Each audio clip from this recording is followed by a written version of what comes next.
نحمده ونصلي ونسلم على رسوله الكريم اما بعد اعوذ بالله من الشیطان الرجیم بسم اللہ الرحمن الرحیم سامنے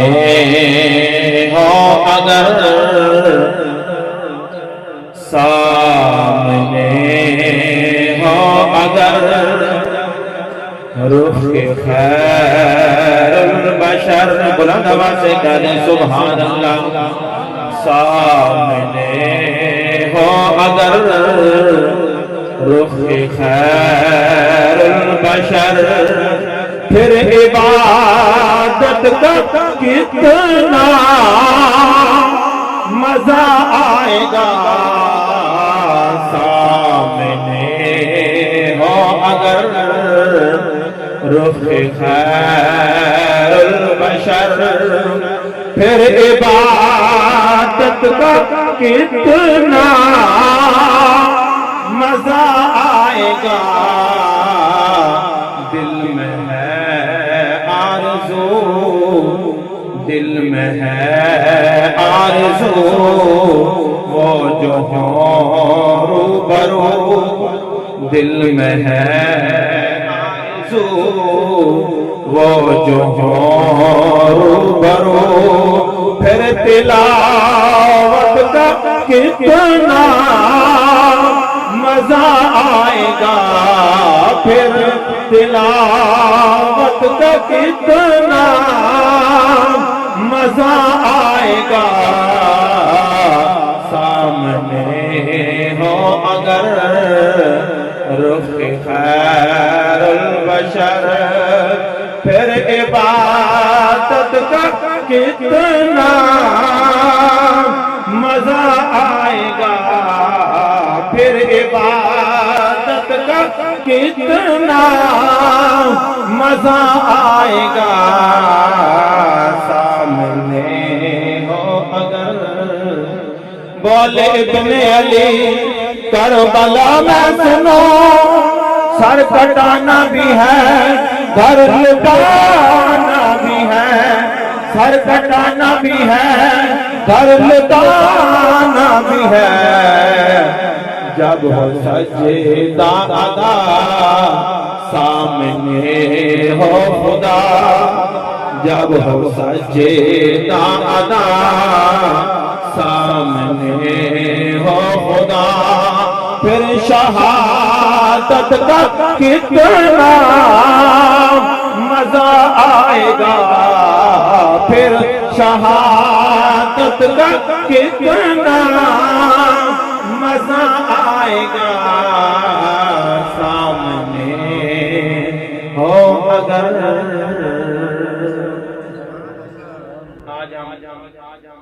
سبھی حضرات قبلہ عالم پیر و مرشد پیر قبلہ حکیم سعید سرکار کے عرس مبارک کی اس محفل میں مجلس میں موجود ہیں اسٹیج کی زینت علماء کرام عوام علاقہ معززین اور خصوصاً قبلہ صاحبزادہ والا شان قبلہ نوید سرکار آپ تشریف فرما ہیں تو ہمارے بہت سارے بھائی جو ہمارا ایک دوسرے کے ساتھ ایک روحانی تعلق ہے روحانی رشتہ ہے تو اس حوالے سے تصوف کے حوالے سے چند باتیں تو مشکل ہوں گی مشکل اس لیے ہے کہ ایک پریکٹیکل ہوتا ہے اس کے لیے آسان ہوگی جو یہ جھلک دیکھتا ہے کہ تصوف کیا ہے تصوف کیا ہوتا ہے جس نے پریکٹیکل یہ جھلک دیکھ لیا اس کے لیے آسان ہے اور شاید کچھ بندوں کے لیے مشکل ہوں لیکن میں کوشش کروں گا کہ آسان الفاظ میں آپ تک بات پہنچاؤں اور انشاءاللہ اتنی بات کروں گا جتنی بات آپ محبت سے سنیں گے بات وہی ہونا جو محبت کے ساتھ کی جائے اور محبت سے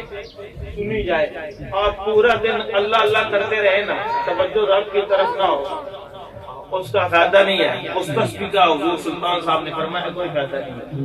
ہاں محبت سے ایک بات ہی ایک جملہ سن لیں، آپ کے دل میں وہ چوٹ کر جائے، سمجھ لیں کہ آپ کی بات جو ہے نا، آپ کا جو یہ وقت ہے یہ رہگاں نہیں ہے، آپ کا یہ وقت پھر قیمتی ہو جائے۔ سبحان اللہ۔ تو تصوف صوفی کی زبان سے ہم اسے صوفیزم بھی کہتے ہیں، تو ویسے یہ صوفیزم یا سوشلزم یہ آج کل کے الفاظ استعمال ہوتے ہیں، یہ نہیں کہنا چاہیے۔ تصوف کو قرآن کے اندر رب تعالیٰ نے لفظ سے احسان، تصوف کو رب نے قرآن کے اندر لفظ سے احسان سے پکارا ہے، اور میں نے آپ حضرات کے سامنے قرآن مجید فرقان حمید میں سے ایک آیت کریمہ تلاوت کرنے کا شرف حاصل کیا۔ لیس علی الذین آمنوا وعملوا الصالحات جناح فیما طعموا اذا ما اتقوا وآمنوا وعملوا الصالحات ثم اتقوا وآمنوا ثم اتقوا واحسنوا واللہ یحب المحسنین۔ بلند آواز سے کہہ دیں سبحان اللہ۔ اس آیت کریمہ کے اندر میں مکمل ترجمے کی طرف نہیں جانا چاہتا، ایسے انداز سے گفتگو کرنا چاہتا ہوں کہ آپ کو میری بات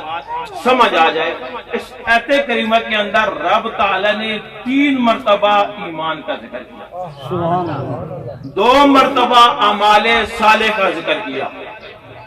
اور 1 مرتبہ احسنوا کا ذکر کیا۔ ایمان کے درجے رب نے بیان فرمائے،